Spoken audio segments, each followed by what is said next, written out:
যখন মানুষের মৃত্যু হয় তখন কি হয়? অনেক সংখ্যক মানুষ শোক পালন করতে চলে আসেন। যে ব্যক্তি মৃত্যু লাভ করেছেন তার অনেক বস্তু থাকে যেগুলো তার প্রিয়, যেগুলো তিনি ব্যবহার করেছেন।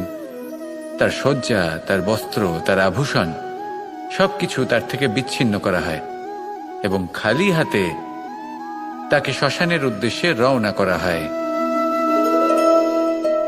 আমি আপনাকে এই প্রশ্ন করতে চাই, আপনি এই সংসারে কি অর্জন করেছেন? ধন সম্পত্তি, বস্ত্র, আভূষণ, এই সবকিছু যে আপনি অর্জন করেছেন, আপনার মৃত্যুর পরে তা আপনার থেকে দূর হয়ে যাবে। এর উত্তর হলো একটাই, আপনার কর্ম। শুধু সেটাই আছে যা একান্ত আপনার, আর শুধু সেটাই এই সংসার থেকে চলে যাওয়ার পরেও সংসারেই জীবিত থাকবে। যদি আপনি দুষ্কর্ম করেন তাহলে এই সংসার আপনাকে একটি অনুচিত উদাহরণ হিসেবে মনে রাখবে যে এই ব্যক্তি খুব পাপী ছিল, অনুচিত কর্ম করতেন। যে পথে তিনি চলেছেন সেই পথে কারোর চলা উচিত নয়।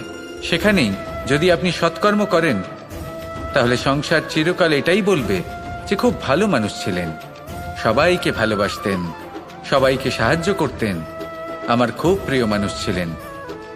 এটাই হলো শ্রেষ্ঠ কর্ম। সেই জন্য জীবনে শুধুমাত্র ধন সম্পত্তি, আভূষণ এই সব অর্জন করতে গিয়ে নিজের মনোনিবেশ করবেন না। শ্রেষ্ঠ কর্ম করুন। সংসার থেকে চলে যাওয়ার পরেও এই কর্মই এই সংসারে আপনাকে জীবিত রাখবে।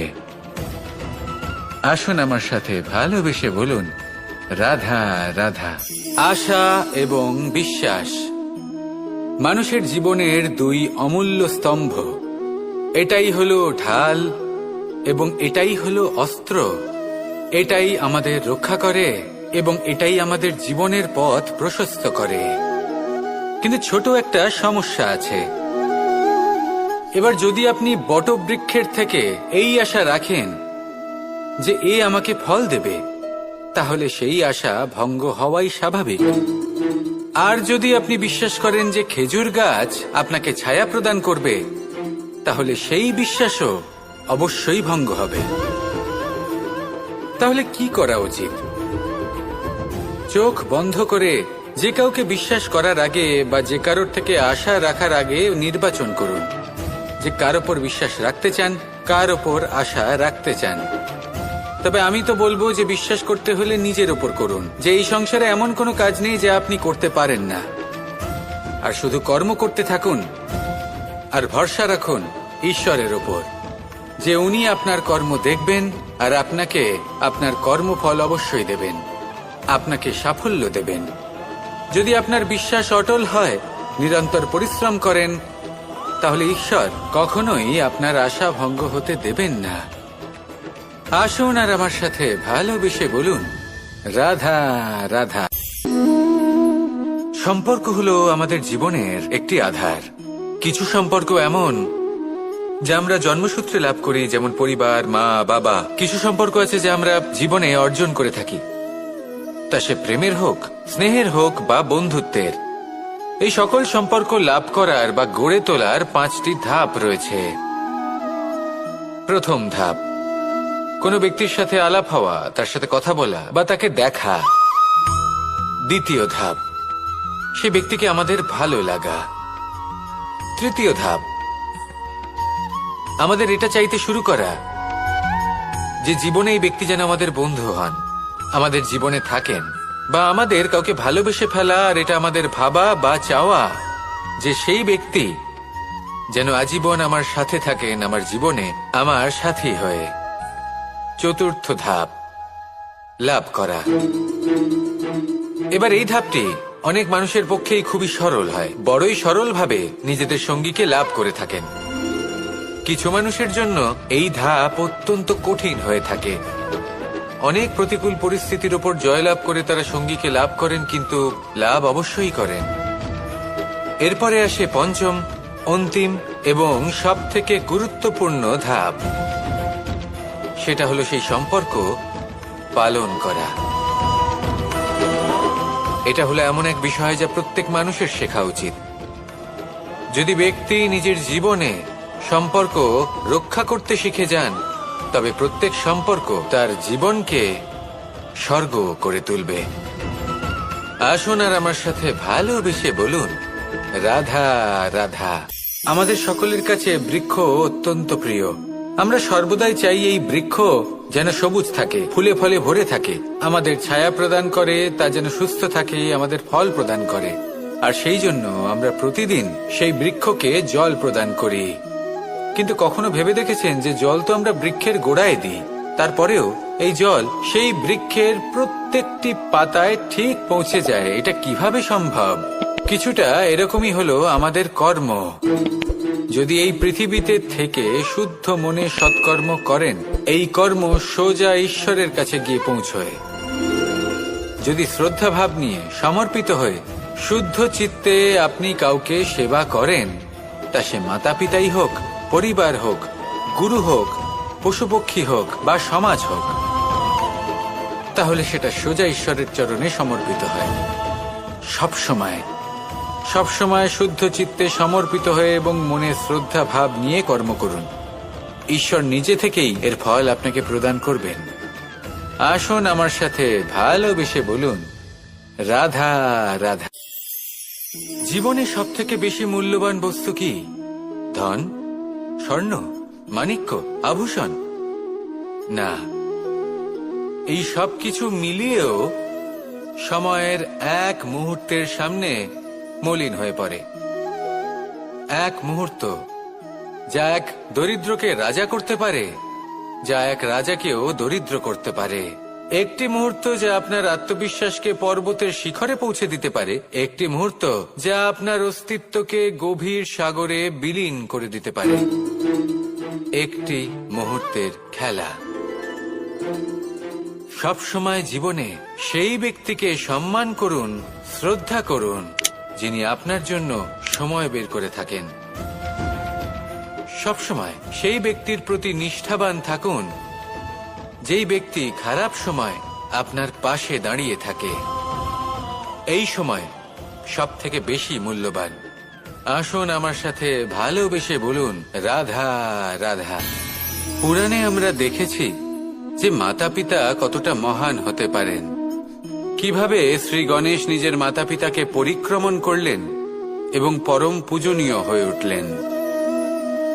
কিভাবে ভক্ত শ্রবণ নিজের অন্ধ মাতা পিতাকে তীর্থযাত্রায় নিয়ে যাবেন বলে নিজের কাঁধে ওনাদের বসালেন এবং বয়ে নিয়ে গেলেন। এরকম অনেক অমূল্য শিক্ষা আমরা লাভ করে থাকি পুরাণ থেকে। কিন্তু এসব কথা হলো পুরাণের কথা। কথা বলা যাক আমাদের জীবন নিয়ে। আমাদের এই জীবনে আমাদের মাতা পিতা কেন আমাদের কাছে এতটা অমূল্য? কেন আমরা ওনাদের এতটা ভালোবাসি? কেন আমরা ওনাদের এত সম্মান করি? আর কেনই বা ওনাদের এতটা সম্মান করা উচিত? মমতার কারণে। মায়ের মনের এক ধরনের মমতা, পিতারও এক ধরনের মমতা। এই দুইয়ের মমতা ভিন্ন, কিন্তু এনাদের দুজনের মমতার কেন্দ্রবিন্দু হলো ওনাদের সন্তান। মাতা মমতার কারণে সকালে তাড়াতাড়ি উঠে পড়েন, খাবার তৈরি করেন, এটা ভাবেন যে আমার সন্তান যেন অভুক্ত না থাকে। অন্যদিকে পিতা ইচ্ছে না থাকা সত্ত্বেও নিজের মমতাবোধের কারণে নিজের সন্তানের প্রতি কঠোর হন, তাকে জ্ঞান প্রদান করেন, শিক্ষা প্রদান করেন, কারণ উনি চান যে ওনার সন্তান যেন পরবর্তীতে উন্নতি করে, কখনো অভুক্ত না থাকে। এটাই হলো মমতা মাতা পিতার। আর এই মমতা সংসারের অন্য কোথাও আপনি পাবেন না। তাই সবসময় নিজের মাতা পিতাকে সম্মান করুন, ওনাদের ভালোবাসুন, যতটা ইচ্ছে ভালোবাসুন। আর এই ভালোবাসার সাথেই বলুন, রাধা রাধা। জীবনে যখন আমরা কোনো পরিস্থিতির সম্মুখীন হই, তখন আমাদের সামনে দুটো পথ থাকে। তাদের মধ্যে কোনো একটা নির্বাচন আমাদের করে নিতে হবে, এই মনে করে নিতে হবে। নির্বাচন এই সংসারের সবথেকে গুরুত্বপূর্ণ বিষয়। একটা নির্বাচন আপনার বর্তমান বদলে দিতে পারে, আপনার ভবিষ্যৎ বদলাতে পারে, আগামী প্রজন্মের জন্য ইতিহাস রচনা করতে পারে। একটা নির্বাচন। এবার দেখুন, যে পরিস্থিতি আপনার সামনে আছে, আপনাকে সেই পরিস্থিতির সম্মুখীন হতেই হবে, সেই কষ্ট সহ্য করতেই হবে, সেই মতোই কাজ করতে হবে। শুধু এই বিষয়টা নির্বাচন করতে হবে যে এই পরিস্থিতির সম্মুখীন হওয়ার সময় আমি কি দুর্বল হয়ে থাকব নাকি আমি শক্তিশালী হয়ে থাকব। এই নির্বাচন এই মনের মধ্যে করতে হবে। আর এই নির্বাচন হলো সবথেকে বেশি গুরুত্বপূর্ণ নির্বাচন। যদি নিজের মনকে শক্তিশালী করে তুলে সেই পরিস্থিতির সম্মুখীন হন, তাহলে কিছুই আপনাকে বাধা দিতে পারবে না। পূর্ণ নিষ্ঠার সাথে, সাহসের সাথে এই মনকে শক্তিশালী করে তুলুন, তাহলে কোনো সংকট আপনাকে না বাধা দিতে পারবে না ভাঙতে পারবে। আপনি নিজে সাফল্যের শিখরে পৌঁছতে পারবেন, আর এই মন প্রসন্ন হয়ে বলবে, রাধা রাধা। আমরা আমাদের জীবনের লক্ষ্য প্রাপ্ত করার জন্য কি না করে থাকি। আমরা ভাবনা চিন্তা করে থাকি, কত জ্ঞান অর্জন করে থাকি, তারপরে আমরা পরিকল্পনা করি আর প্রচেষ্টা করি। এবার প্রথম চেষ্টাতেই সাফল্য লাভ করব সেটা নাও হতে পারে, বরং ইতিহাস সাক্ষী যে প্রথমবার প্রচেষ্টা করে সাফল্য লাভ করার সম্ভাবনা অত্যন্ত কম। আর যে কোনো সফল ব্যক্তিকে দেখুন, আপনি বুঝবেন সেই ব্যক্তি বারবার প্রচেষ্টা করে, চেষ্টা করা থামায় না, তবেই সেই ব্যক্তি একদিন সাফল্য লাভ করেন। সেই জন্য আপনিও প্রচেষ্টা করা কখনো বন্ধ করবেন না, করতেই থাকুন। যখন আপনি প্রথমবার প্রচেষ্টা করেন তখন আপনি একা থাকেন, কিন্তু যখন আপনি দ্বিতীয়বার প্রচেষ্টা করেন তখন আপনার সাথে কিছু বিগত প্রচেষ্টার অভিজ্ঞতা থাকে। চেষ্টা করতে থাকুন, সাফল্য আপনার কাছে আসতেই চলেছে। আসুন আমার সাথে ভালোবেসে বলুন, রাধা রাধা। সুখ এবং দুঃখ এই দুই হলো আমাদের জীবনের অবশ্যম্ভাবী এবং গুরুত্বপূর্ণ অঙ্গ। আমাদের সকলের জীবনে কখনো সুখও আসে, আবার কখনো দুঃখও আসে। আমরা সবসময় ভাবি আমরা কিভাবে সুখ লাভ করব, কিভাবে আমরা দুঃখ থেকে দূরে থাকতে পারি। আর এই জীবনে যা কিছুই ঘটুক না কেন, সে সবকিছু আমরা সুখ এবং দুঃখের মাপদণ্ডে মেপে থাকি।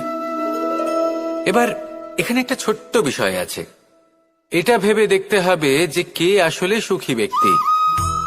সুখী ব্যক্তি হলেন তিনি যিনি নিজের জীবনে নিজের কর্মের বিশ্লেষণ করে থাকেন, সেই বুঝে পদক্ষেপ নেন। উনি কি করতে চলেছেন সেটা উনি জানেন, আর যদি ওনার কোনো দোষ থাকে বা ভুল থাকে তাহলে সেগুলো শুধরে নিয়ে এগিয়ে চলেন। সেই জন্য উনি সুখী হন। অন্যদিকে যে ব্যক্তি দুঃখী, তিনি কি করেন? তিনি নিজের উপর নয়, অন্যের উপর নিজের নজর রাখেন, যে তিনি কি করছেন, কিভাবে কর্ম করছেন। ওনারা অন্যের নিন্দা করেন, অন্যের সাফল্য দেখে ঈর্ষা করেন, ক্রুদ্ধ হয়ে যান, ওনাদের বাধা দিতে চেষ্টা করেন। সেই জন্যই তো ওনারা দুঃখী হন। এই সংসারে এমন অনেক ব্যক্তি আছেন যারা এই কারণে দুঃখী নন যে তাদের জীবনে দুঃখ আছে। তারা এই কারণে দুঃখ পান কারণ অন্যের জীবন অনেক বেশি সুখের। দেখুন, শেষ পর্যন্ত আপনাকে নিজের কর্মের প্রতি মনোসংযোগ করতেই হবে, অন্যের প্রতি নয়। কারণ আপনার জীবনে আপনার কর্ম হলো এমন একটা জিনিস যা আপনার নিয়ন্ত্রণে আছে। নিরন্তর চেষ্টা করতে থাকুন, নিজের কর্মকে বুঝতে শিখুন, শুধরে নিন, নিজেকে শ্রেষ্ঠ করে তুলুন। তখন সাফল্য নিজে থেকে আপনার কাছে আসবে, আর এই মন প্রসন্ন হয়ে বলবে, রাধা রাধা। এই সংসারে এমন কোন আবেগ আছে যা সবসময় কটু বলে মনে হয়, কিন্তু সবার শেষে এটি সব থেকে বেশি মধুর উপলব্ধি প্রদান করে, সব থেকে বেশি মধুর অনুভূতি প্রদান করে। উত্তর পেলেন? পেলেন না? আপনাকে একটা উদাহরণ দিই। যখন মাতা সীতাকে অপহরণ করা হয়েছিল তখন শ্রীরাম অপেক্ষা করেছিলেন 4 মাস পর্যন্ত। উনি খুঁজতে চেয়েছিলেন, কিন্তু উনি ওনার খোঁজ বন্ধ রেখেছিলেন। কল্পনা করে দেখুন ওনার কতটা যন্ত্রণা হয়েছিল। উনি শুধু অপেক্ষা করছিলেন, কারণ তখন বর্ষা ছিল। অনেক দিন পর্যন্ত সূর্যের আলো দেখা যায়নি। উনি জানতেন এরকম সময় বানর সেনার পক্ষে বনের মধ্যে পথ খোঁজা খুবই কঠিন কাজ হবে। সাগর পার করা অত্যন্ত কঠিন হয়ে দাঁড়াবে। তারা হয়তো বনের মধ্যে পথ হারিয়ে ফেলবে। উনি অপেক্ষা করলেন, আর এই অপেক্ষার ফল হিসেবে উনি কি লাভ করলেন? সাগরে সেতু নির্মাণ করলেন এবং মাতা সীতাকে সসম্মানে আবার ফিরিয়ে আনলেন। যদি শ্রীরাম অপেক্ষা না করতেন তাহলে হয়তো এই সবকিছু কখনোই সম্ভব হতো না। এটাই হলো শক্তি ধৈর্যের। এটাই হলো আমাদের কাছে শিক্ষা। এই ধৈর্যই প্রত্যেকবার আমাদের অত্যন্ত কঠিন বলে মনে হয়। ধৈর্য ধরা অত্যন্ত কঠিন, কিন্তু অবশেষে এটাই সব থেকে শ্রেষ্ঠ ফল দান করে, সব থেকে মধুর উপলব্ধি, সব থেকে মধুর অনুভূতি প্রদান করে। তাই ধৈর্য ধরে থাকুন, সবকিছু শুভ হবে। আর তখন এই মন প্রফুল্ল হয়ে বলবে, রাধা রাধা। এই সংসারে সব থেকে ভয়ানক এবং গভীর অন্ধকার কোনটা? সেটা যখন মেঘ সূর্যকে ঢেকে দেয় এবং সংসার অন্ধকারাচ্ছন্ন হয়ে ওঠে, নাকি তখন যখন সূর্যাস্তের সময় ঘনিয়ে আসে, সূর্য ঢলে যায় এবং এই সংসারে অন্ধকার ছেয়ে যায়, নাকি সেই অমাবস্যার রাত্রি যখন চতুর্দিকে ঘন অন্ধকার থাকে এবং চন্দ্রমার প্রকাশ কোথাও থাকে না? না, এই সংসারে সব থেকে বেশি ভয়ানক অন্ধকার হলো মানসিকতার অন্ধকার। মানসিকতা খুব গভীর একটা বিষয়। এই মানসিকতাই সত্যের রূপ ধারণ করে এবং আমাদের এই মানসিকতা এবং বিবেকে একটা সূর্য থাকে। যদি আমরা এটা জীবন থেকে বের করে ফেলি তাহলে নিরাশা, হতাশা, অসফলতা এর এমন এক ঘন অন্ধকারে আমরা ফেসে যাব যে তার থেকে বাইরে বের হওয়া প্রায় অসম্ভব ব্যাপার হয়ে দাঁড়াবে। বড়ই কঠিন হয় সেই সময়। সেই জন্য ইতিবাচক মনোভাব থাকা খুব প্রয়োজনীয়। এটা ভাববেন না যে এটা আমার সাথে কেন হলো, এই সমস্যা কেন এলো, ওই ব্যক্তি আমার সাথে এটা কেন করলেন। এটা ভাবুন যে আমি জীবনে যে পরিস্থিতিতে দাঁড়িয়ে আছি তার থেকে আমি ঠিক কিভাবে বাইরে বেরোতে পারবো। যতই ঘন অন্ধকার থাকুক না কেন, খুব ছোট একটা প্রদীপের প্রকাশ আমাদের পথপ্রদর্শক হয়ে দাঁড়াতে পারে। আর আমাদের জীবনে এই ছোট্ট একটা প্রকাশ হলো আশা। এই আশার একটি কিরণ আমাদের অত্যন্ত গাঢ় অন্ধকারেও পথ দেখাতে পারে। তাই এই আশাকে সবসময় মনে প্রজ্বলিত করে রাখুন। গাঢ় থেকে গাঢ় অন্ধকারের সাথে, কঠিন থেকে কঠিনতর সমস্যার সাথে লড়াই করুন, সামনে এগিয়ে চলুন, আর আমার সাথে ভালোবেসে বলুন, রাধা রাধা। একটি নৌকা বিশাল একটি সাগরে ভেসে চলে। কখনো যাত্রীদের বা কখনো বিশাল বস্তুকে নিজের সাথে বহন করে নিয়ে চলে, এক স্থান থেকে অন্য স্থানে পৌঁছে দেয়। এই নৌকা কখনো সাগরে আটকে পড়ে বা কখনো ডুবে যেতেও পারে, কিন্তু এই নৌকা তখন ডুবে যায় না যখন এর আশেপাশে অধিক মাত্রায় জল থাকে। এটা তখন ডুবে যায় যখন ও নিজের আশেপাশের থাকা জলকে নিজের ভেতরে প্রবেশ করতে দেয়। যখন আস্তে আস্তে এই জল প্রবেশ করতে থাকে, নৌকা ভারী হতে থাকে আর আস্তে আস্তে ডুবে যায়। এটা আমাদের কাছে একটা শিক্ষা। হতেই পারে আমাদের এই সংসারে, আমাদের জীবনে আশেপাশে অনেক বেশি মাত্রায় নেতিবাচক শক্তি থাকবে, ঈর্ষা থাকবে, বিদ্বেষ, ঘৃণা বা ভয় থাকবে, কিন্তু মনের এই নৌকা শুধু তখনই ডুববে যখন আপনি এই নেতিবাচক শক্তিকে নিজের ভেতরে প্রবেশ করতে দেবেন। মনে রাখবেন, এই নেতিবাচক শক্তিকে কখনো নিজের মনে প্রবেশ করতে দেবেন না। প্রবেশ করলেও তাহলে যেন সে সেখানে কোনো স্থান না পায়। শুধু এই বিষয়টা খেয়াল রাখলে আপনার মনের এই নৌকা জীবনের এই সাগরে সব সময় ভেসে থাকবে, আর এই মন প্রসন্ন হয়ে বলবে, রাধা রাধা। আপনারা সবাই একটা গাছের পাতাকে দেখুন। যতক্ষণ পর্যন্ত ও গাছের সাথে, মানে গাছের ডালের সাথে জুড়ে থাকে, সে সবুজ থাকে, বাতাসের সাথে সে নড়তে থাকে। যতক্ষণ পর্যন্ত ও সূর্য থেকে পাওয়া রশ্মির শক্তি গাছে পৌঁছে দেয়, ততক্ষণ ও ডালের সাথে যুক্ত থাকে। কিন্তু যখন সেই পাতা শুকিয়ে যায় তখন তার কোনো গুরুত্ব থাকে না, সেই পাতা গাছের ডালে এবং বৃক্ষের কাছে বোঝা হয়ে থেকে যায়। এবং এমন এক সময় আসে যখন সেই ডালটি শুকনো সেই পাতাকে পরিত্যাগ করে। এটাই আমরা এই প্রকৃতিতে দেখি এবং এটাই হলো সত্য। আর এটাই আমাদের জীবনে খুব বড় একটা শিক্ষা। যদি আপনিও নিজের জীবনে নিজের আপনজনদের কাছে বোঝা স্বরূপ হয়ে দাঁড়ান, তাহলে তারা আপনাকে যতই ভালোবাসুক না কেন, ওনারা যদি নাও চান, তাহলেও এমন এক দিন আসবে যখন আপনার আপনজন আপনাকে পরিত্যাগ করবে। সেই জন্য সবসময় আত্মনির্ভর হয়ে ওঠার চেষ্টা করুন, নিরন্তর পরিশ্রম করতে থাকুন, কারোর ওপর বোঝা হয়ে থাকবেন না, বরং তার সাথে মিলে দায়িত্ব পালন করুন। এমনটা করবেন, তাহলে আপনার সম্মানও বজায় থাকবে এবং সম্পর্কের মধ্যে আপনার মূল্যও বজায় থাকবে।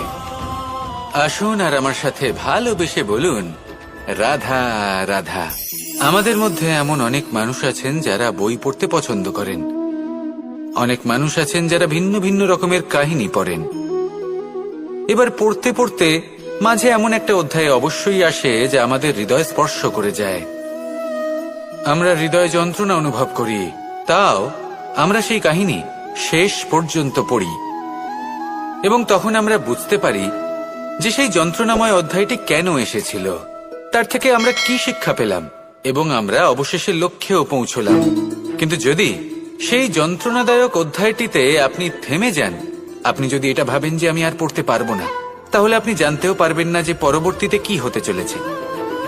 এই মন দুঃখে ভরে উঠবে, মনে প্রশ্ন আসতেই থাকে যার উত্তর আমরা পাই না, নিজেদের লক্ষ্য বুঝতেই পারি না। এইভাবেই আমাদের জীবনেও যদি এমন কিছু হয় যা অত্যন্ত দুঃখজনক, যদি এমন কোনো কঠিন অধ্যায় আপনার জীবনে আসে, থামবেন না। তা হলো আপনার জীবনের কাহিনীর একটি যন্ত্রণাদায়ক দুঃখজনক অধ্যায় মাত্র। শেষ পর্যন্ত এই কাহিনীতে টিকে থাকুন, কর্ম করতে থাকুন। আপনি বুঝতে পেরে যাবেন যে এই কঠিন পরিস্থিতি আপনার জীবনে কেন এসেছিল। আপনি শিক্ষাও লাভ করবেন এবং লক্ষ্যও লাভ করবেন। আসুন আমার সাথে ভালোবেসে বলুন, রাধা রাধা। যখন আমরা মৌন থাকি তখন আমরা কতটা শক্তি ব্যয় করি, বিন্দুমাত্র নয়। সেখানেই যখন আমরা রুষ্ট হই তখন আমরা কতটা শক্তি ব্যয় করি।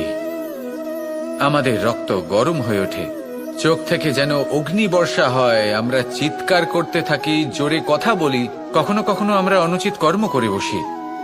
সবকিছুই ক্রোধের বশে করি। এবার এই ক্রোধকে মৌনতায় পরিণত করতে হবে। এই কাজটা চোখে দেখা যায় না, এই কাজ সরল নয়, এই কাজ হলো অত্যন্ত কঠিন এবং এই কাজই শ্রেষ্ঠ। সেই ব্যক্তি শক্তিশালী নন যিনি কথায় কথায় ক্রুদ্ধ হয়ে যান, কথায় কথায় যিনি আক্রমণ করেন। আজ্ঞে না, সব থেকে বেশি শক্তিশালী ব্যক্তি হলেন তিনি যিনি নিজের ক্রোধকে মৌনতায় পরিবর্তন করতে পারেন, যিনি শান্ত মনে পরিস্থিতিকে বোঝেন, তার আকলন করেন আর তারপর বিবেকের দ্বারা সিদ্ধান্ত নেন। তিনি হলেন সব থেকে শক্তিশালী ব্যক্তি। তাহলে সেই ব্যক্তি হয়ে উঠুন আর আমার সাথে ভালোবেসে বলুন, রাধা রাধা। এই শুকনো পাতাটিকে দেখুন, নিষ্প্রাণ হয়ে পড়েছে। কোনো একটা সময় এই পাতাটি একটা গাছের ডালে ছিল। সেই গাছ ওর লালন পালন করত। যখন যখন বাতাস বইত, এই পাতায় কম্পন দেখা দিত, মনকে প্রফুল্ল করে তুলত। কোনো একদিন এই পাতা গাছের ডাল থেকে ঝরে পড়ে গেল। নিঃসন্দেহে ও নিজের স্বাধীনতা পেল, কিন্তু আস্তে আস্তে শুকিয়ে গেল, নিষ্প্রাণ হয়ে গেল। দেখুন, আমি এই কথা বলছি না যে স্বাধীনতা অনুচিত, কখনোই না। কিন্তু যে কোনো পরিস্থিতিতে স্বাধীন হতে চাওয়া এটা নিশ্চিতরূপে অনুচিত। আমরা যদি আমাদের জীবনে পরিবারের গুরুত্ব ভেবে দেখি, তাহলে এই পরিবারে যতই মতভেদ থাকুক না কেন, যতই মনোমালিন্য থাকুক না কেন, যতই বিবাদ থাকুক না কেন, এই সব মিটিয়ে নেওয়া অত্যন্ত প্রয়োজনীয়। সেই সবকিছু সমাপ্ত করা অত্যন্ত প্রয়োজনীয়। কখনো এই পরিবারকে ভাঙতে দেবেন না, কখনো এই পরিবার থেকে দূরে চলে যাবেন না।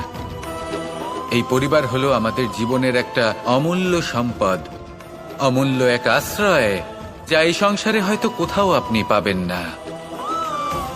তাই একে আগলে রাখুন। ভেবে নিন আপনি পাতা আর আপনার পরিবার সেই গাছ। আসুন আমার সাথে ভালোবেসে বলুন, রাধা রাধা।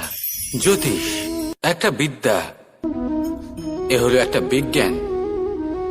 যে নক্ষত্র দশায় আপনি জন্মগ্রহণ করেছেন, যে স্থানে আপনার জন্ম হয়েছে, এগুলো আপনার জীবনের দিশা স্থির করার ক্ষেত্রে গুরুত্বপূর্ণ ভূমিকা পালন করে। কিন্তু যে রাশিতে আপনি জন্ম নিয়েছেন আর আপনার যা নাম স্থির হয়েছে, সেটা আপনার ভবিষ্যৎ নির্ধারণ করবে তা আবশ্যক নয়। রা দিয়ে রাম এবং রা দিয়ে রাবণ, এই দুজনের রাশি সমান ছিল, কিন্তু একজন নিজের শক্তির দুর্ব্যবহার করলেন। স্বর্ণ লঙ্কার অধিপতি রাবণ, চতুর্দিকে বিজয়ী হওয়া সেই ব্যক্তি নিজের পতনের সম্মুখীন হলেন। শ্রীরাম রাবণকে বধ করলেন। শ্রীরাম, যিনি নিজের কর্ম দ্বারা, নিজের পরিশ্রম দ্বারা ঈশ্বর উপাধি লাভ করেছিলেন, 14 বছরের বনবাস ভোগ করলেন, আর যখন বিপদে পড়লেন তখনও নিজের রাজ্যের সাহায্য নিলেন না। বনের মধ্যে নিজে বানর এবং ভাল্লুকদের নিয়ে একটি সেনাবাহিনী গড়ে তুললেন এবং রাবণকে তার কুকর্মের শাস্তি দিলেন। তাই সর্বদা এটা মনে রাখবেন, আপনার খ্যাতি, আপনার ভবিষ্যৎ আপনার কর্ম নির্ধারণ করে, আপনার রাশি নয়। তাই সবসময় শ্রেষ্ঠ কর্ম করুন আর আমার সাথে ভালোবেসে বলুন, রাধা রাধা। প্রজাপতি দেখেছেন কি সুন্দর হয়, তাই না? এই প্রজাপতি, ওদের দিকে তাকালে নিজের অজান্তেই নিজের মুখে হাসি ফুটে ওঠে। কিন্তু এই প্রজাপতি জন্ম থেকেই এমন দেখতে হয় না। জন্ম থেকে এদের কাছে ডানা থাকে না, এরা উড়তেও পারে না। যখন একটি প্রজাপতি জন্ম নেয় তখন প্রথমে ডিম অবস্থায় থাকে সে। আস্তে আস্তে সেই কবচ সে ভেঙে ফেলে, খুব পরিশ্রম করতে হয় তাকে। তারপর কীটের আকার ধারণ করে সে চলতে থাকে, অনেক কষ্ট সহ্য করতে হয়, অনেক পরিশ্রম করতে হয়। তারপর তার রূপ বদলে যায়, তারপরে তার ডানা গজায়, তারপরে সে উড়তে পারে। এই নিরন্তর পরিশ্রমই সাফল্যের মূল মন্ত্র হয়। কখনো কখনো প্রতিভাও কম পড়ে যায় যদি নিরন্তর পরিশ্রম না করা হয়, যদি সমর্পণের ভাব মনে না থাকে, দৃঢ় নিষ্ঠা না থাকে। আর কখনো কখনো সেই ব্যক্তি যার মধ্যে বিশেষ প্রতিভা থাকে না, সেই ব্যক্তি নিরন্তর পরিশ্রম করে, নিজের মনে সমর্পণের বোধ জাগিয়ে তোলে, দৃঢ় নিষ্ঠার সাথে কর্ম করে আর সাফল্য লাভ করে। সেই জন্য আপনি জীবনে যেখানেই পৌঁছে যান না কেন, নিরন্তর পরিশ্রম করতে থাকুন। তবেই আপনার ভবিষ্যৎ রঙিন প্রজাপতির মতন গগনচুম্বী হবে। তবেই এই সংসার আপনাকে দেখবে এবং নিজের অজান্তেই এই সংসার নিজের মুখে হাসি ফুটিয়ে তুলবে এবং এই সংসার আমার সাথে ভালোবেসে বলবে, রাধা রাধা। কখনো কখনো অন্ধকারের সাথে লড়াই করার জন্য আমরা প্রদীপ জ্বালাই। এতে প্রথমে সলতে রাখি, তারপর তেল ঢালি, তারপর আগুন জেলে এটা প্রজ্বলিত করি। তারপর একটা সময় আসে যখন এই প্রদীপ নিভে যায়। কারণটা কি? কারণ কি এটা যে প্রদীপের প্রকাশমান হওয়ার ক্ষমতা সমাপ্ত হয়েছে? না, এই যে আগুন আমরা দেখতে পাচ্ছি, এই আগুনের জন্য যে শক্তির প্রয়োজন হয় তা আসে এই তেল থেকে। যদি এই তেল সমাপ্ত হয়ে যায় তাহলে এই প্রকাশ তাও সমাপ্ত হয়ে যায়। আর আমাদের জীবনে এই তেল হলো আমাদের কর্ম, আর এই আগুন আর এর দ্বারা উৎপন্ন হওয়া প্রকাশ আমাদের ভাগ্য। যত আমাদের কর্ম ক্ষীণ হতে থাকবে, আমাদের ভাগ্য সৌভাগ্য কোথাও না কোথাও লুপ্ত হয়ে যাবে। যে উজ্জ্বল ভবিষ্যৎ আমরা চাইছি তা কখনো লাভ করতে পারবো না যদি কর্ম না করি। ঠিক যেমন তেল ছাড়া অগ্নি উৎপন্ন হয় না, তেমনি কর্ম ছাড়া সৌভাগ্য হয় না। আর যেমন কর্ম তেমন ভাগ্য। তাই সবসময় কর্ম করতে থাকুন, কর্ম করা থামাবেন না। আর আমার সাথে ভালোবেসে বলুন, রাধা রাধা। মুক্তোর এই মালা দেখতে কত সুন্দর হয়, তাই না? যিনি ধারণ করেন তাকেও এটা শীতলতা প্রদান করে। আর যে ব্যক্তি দেখে তার চোখও এই দৃশ্য দেখে শান্তি উপলব্ধি করে। কিন্তু ভাবুন, যদি এমন কিছু হয় যে সুতো দ্বারা এই মুক্তোর মালা তৈরি হয়েছে সেটা কেউ ছিঁড়ে দেয়, তাহলে এই মুক্তোর মালা ছিঁড়ে যাবে আর সমস্ত মুক্তো মাটিতে পড়ে যাবে, ছড়িয়ে পড়বে। তখন কি আমরা এটা ভাববো যে এটা তো মাটিতে পড়ে থাকা বস্তু, এটা আমি তুলব না? ভাববো না, তাই না? আমরা নিচু হয়ে একটা মুক্তো কুড়িয়ে নিই এবং আবার এদের সুতোর মধ্যে প্রবেশ করাই। কেন? কারণ এই মুক্তো হলো বহুমূল্য। এতে কোনো সন্দেহ নেই যে এই মুক্তো হলো বহুমূল্য। কিন্তু এর থেকেও অনেক বেশি বহুমূল্য হলো আমাদের জীবনে আমাদের সম্পর্ক, আমাদের বন্ধু বান্ধব। এই সম্পর্কেও কখনো কখনো বিবাদ হয়, মনোমালিন্য হয়, এগুলোও ছড়িয়ে যায়। আর সেই সময় এই মুক্তোর মতোই নত হয়ে আমাদের এই সম্পর্কগুলিকে হাতে তুলতে হবে, এদের জুড়তে হবে, এদের আগলে রাখতে হবে, কারণ এদের থেকে বহুমূল্য আর কিছুই নেই। আর যদি এই কাজটা আপনি শিখে নিতে পারেন, তাহলে আপনার জীবনের এই সম্পর্ক, এই বন্ধুত্ব সবসময় আপনাকে বল প্রদান করবে, আনন্দ প্রদান করবে। আর এই মন সুপ্রসন্ন হয়ে বলবে, রাধা রাধা। আজ আপনাকে একটা গল্প শোনাচ্ছি। একদিন এক ব্যক্তি নিজের দ্বারে লিখে দিলেন, আজ আমি ভীষণ দুঃখী, আজ আমার সাথে কেউ দেখা করতে আসবেন না। কিছুক্ষণ পরে তার এক বন্ধু এলো, সে সেই লেখা পড়ল, তাও গিয়ে তার সাথে দেখা করল। সে বলল, আমি লেখাপড়া জানি না, কিন্তু আমার বন্ধুর মনের এই বেদনা, এটা আমাকে সবসময় ডাক দেয়। এরাই হলো আসল বন্ধু। কোনো কারণে আপনি যদি দুঃখ পান, কোনো সমস্যার সমাধান না বের করতে পারেন, এই সংসার থেকে আলাদা হয়ে যেতে চান, তাও এই বন্ধু আপনার সাথেই থাকবে। সমস্যার সমাধান না দিতে পারলেও আপনার সম্বল হয়ে অবশ্যই থাকবে। হয়তো আপনার দুঃখ কম করতে পারবে না, কিন্তু আশার আলো অবশ্যই দেখাবে। যখন আপনি সংসারের থেকে আলাদা হয়ে যান, তখনও আপনার সাথে যুক্ত থাকে আপনার এই বন্ধু, আসল বন্ধু। এবারে আমরা মানুষেরা বড়ই বিচিত্র, তারা সবসময় বজায় রাখুন আর আমার সাথে প্রসন্ন হয়ে বলুন, রাধা রাধা। আমাদের মধ্যে বহু মানুষ মাঝে মাঝে নিজেকে অকর্মণ্য মনে করি, ভেবে নিই যে এত চেষ্টা করার পরেও কিছুই পেলাম না, আর হয়তো পরেও কিছুই পাব না।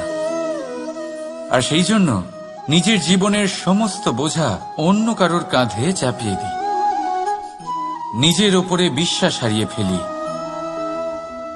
কেন বুঝতে পারেন না এই কথাটা? যে যতক্ষণ না পায়ে কোনো কাঁটা ফুটবে, ব্যক্তি কি করে বুঝতে পারবে যে এরপর থেকে নিচে তাকিয়ে চলতে হবে? সূর্যকে নিজে জ্বলতে হয় যাতে বাকিদের প্রকাশ দিতে পারে সে। রাতের অন্ধকারের সাথে লড়াই করার জন্য চন্দ্রিমাকে আকাশে একা উজ্জ্বল হতে হয়।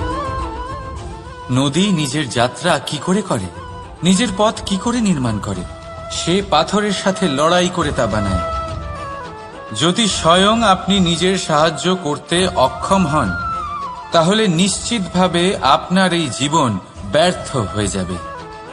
তাই মনে রাখবেন, এই সংসারে নিজের জীবনের ভার নিজের কাঁধেই বহন করতে হয়। অন্যের কাঁধের ওপর শুধুমাত্র পরলোক যাত্রা হয়। সেই জন্য এই সংসারে জীবিত সেই যে আত্মনির্ভর।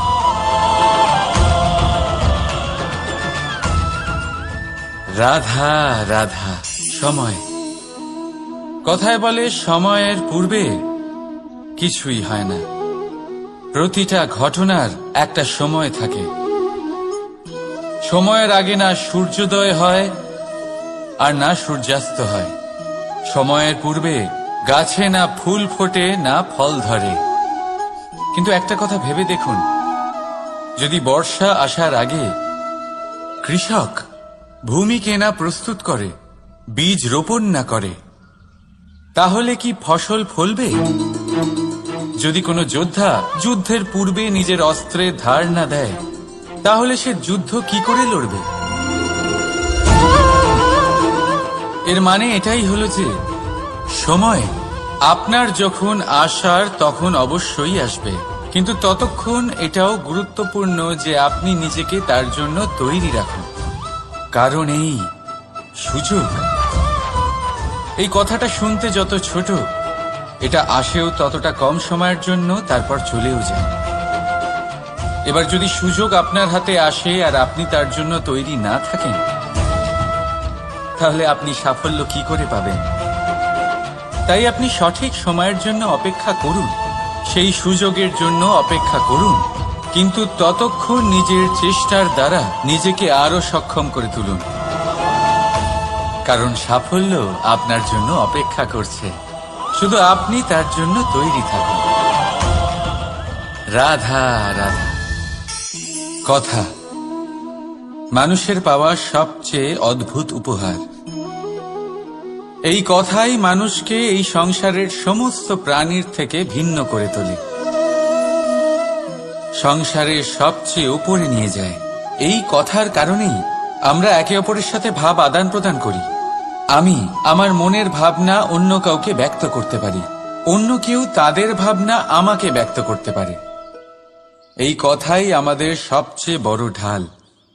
এবারে দেখুন, আপনি নিশ্চয়ই লক্ষ্য করেছেন, কারোর কথা মধুর হলে লোকে তাকে ভালোবাসে, তাকে নিজের বন্ধু বানায়।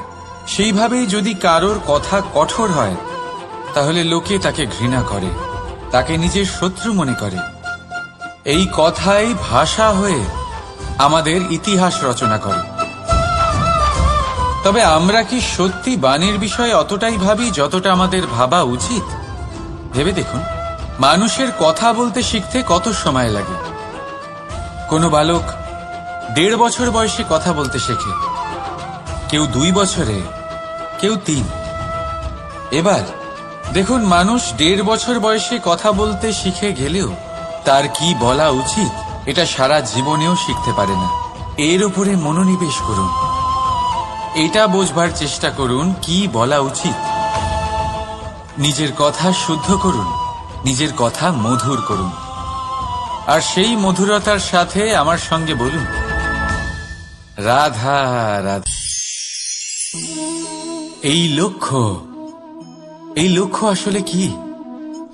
এই লক্ষ্য তাই যা আমরা পেতে চাই। এই সংসারে সুখী কে হয়? সুখী সেই যে তার লক্ষ্য পেয়ে গেছে।